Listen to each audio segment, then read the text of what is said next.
Hi ಎಲ್ಲ ವಿದ್ಯಾರ್ಥಿಗಳಿಗೂ Educare Karnataka ಚಾನಲ್ಗೆ ಸ್ವಾಗತ. ಕೆ ಕಡೆಯಿಂದ ಹೊಸದಾಗಿ ಬಂದಿರುವಂತಹ ಅಪ್ಡೇಟ್ ಅನ್ನ ಈ ವಿಡಿಯೋದಲ್ಲಿ ತಿಳಿದುಕೊಳ್ತಾ ಇದೀವಿ. ನೀವು ಕೇಳ್ತೀರಾ ರಿಸಲ್ಟ್ ಯಾವಾಗ ಇವತ್ತು ರಿಸಲ್ಟ್ ಬರತ್ತಾ ಅಂತ ಕೇಳ್ತೀರಾ.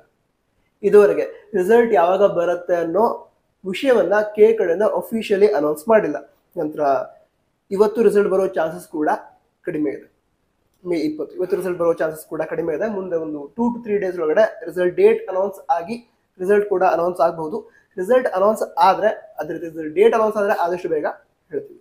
ಓಕೆ, ಈಗ ಅಪ್ಡೇಟ್ ಏನು ಅಂತ ತಿಳ್ಕೊಳ್ಳೋದಾದ್ರೆ, ವಿಕಲಚೇತನ ವಿದ್ಯಾರ್ಥಿಗಳು ಏನಿರ್ತಾರೆ ಅಂತಹ ವಿದ್ಯಾರ್ಥಿಗಳು ಅಂದ್ರೆ PH ಕೋಟಾವನ್ನ ಕ್ಲೇಮ್ ಮಾಡಿದಂತಹ ವಿದ್ಯಾರ್ಥಿಗಳು ಅವರಿಗೆ ಮೆಡಿಕಲ್ ಎಕ್ಸಾಮಿನೇಷನ್ ನಡೆಯುತ್ತೆ.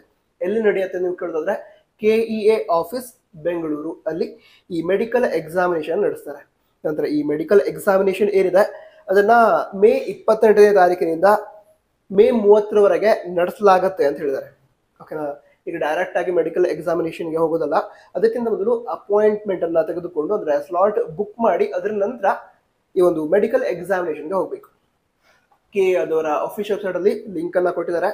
ಸೊ ಅದರ ಮೂಲಕ ವಿದ್ಯಾರ್ಥಿಗಳು ಏನ್ ಮಾಡ್ಬೇಕಾಗತ್ತೆ, ಈ ಮೆಡಿಕಲ್ ಎಕ್ಸಾಮಿನೇಷನ್ಗೆ ಸ್ಲಾಟ್ ಬುಕ್ ಮಾಡ್ಬೇಕಾಗತ್ತೆ. ಅಂದ್ರೆ ನಿಮಗೆ ಇಂತಹ ಡೇಟ್ಗೆ ಇಂತಹ ಟೈಮ್ಗೆ ಮೆಡಿಕಲ್ ಎಕ್ಸಾಮ್ ನಡೆಯುತ್ತೆ ಅಂತ ತಿಳಿಸ್ತಾರೆ. ಆವಾಗ ಎಲ್ಲಾ ಒರಿಜಿನಲ್ ಡಾಕ್ಯುಮೆಂಟ್ಸ್ ಅಂದ್ರೆ ಇಲ್ಲಿ ಲಿಸ್ಟ್ ಕೊಟ್ಟಿದ್ದಾರೆ ಯಾವ ಡಾಕ್ಯುಮೆಂಟ್ಸ್ ಬೇಕು ಅಂತ, ಆ ಎಲ್ಲ ಡಾಕ್ಯುಮೆಂಟ್ಸ್ ಗಳನ್ನ ತೆಗೆದುಕೊಂಡು KEA ಆಫೀಸ್ ಬೆಂಗಳೂರಿಗೆ ಹೋಗ್ಬೇಕು. ನಂತರ ಈಗ ಸ್ಲಾಟ್ ಬುಕಿಂಗ್ ಏನಿದೆ ಅದನ್ನ ಮೇ 26ನೇ ತಾರೀಕಿನಿಂದ ಸ್ಟಾರ್ಟ್ ಮಾಡಲಾಗುತ್ತೆ ಅಂತ ಹೇಳಿದ್ದಾರೆ. ಸೊ ಮೇ 26 ನಂತರ ಸ್ಲಾಟ್ ಬುಕ್ ಮಾಡಬೇಕು. ಅದರ ನಂತರ ಮೇ 28, 29 ಹಾಗೆ 30ನೇ ತಾರೀಕಿಗೆ ಈ ಮೆಡಿಕಲ್ ಎಕ್ಸಾಮಿನೇಷನ್ ನಡೆಯುತ್ತೆ, ಅಲ್ಲಿ ಪಾರ್ಟಿಸಿಪೇಟ್ ಮಾಡಬೇಕು. ಯಾವ ಡಾಕ್ಯುಮೆಂಟ್ಸ್ ಬೇಕು ಅಂತ ನಿಂತ್ಕೊಳ್ಳೋದ್ರೆ ಸ್ಕ್ರೀನ್ ಮೇಲೆ ನೋಡ್ತಿದ್ದೀರಾ.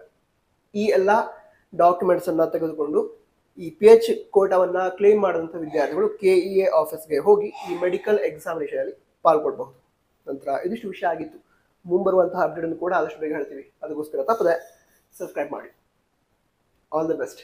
ಜೈ ಹಿಂದ್, ವಂದೇ ಮಾತರಂ.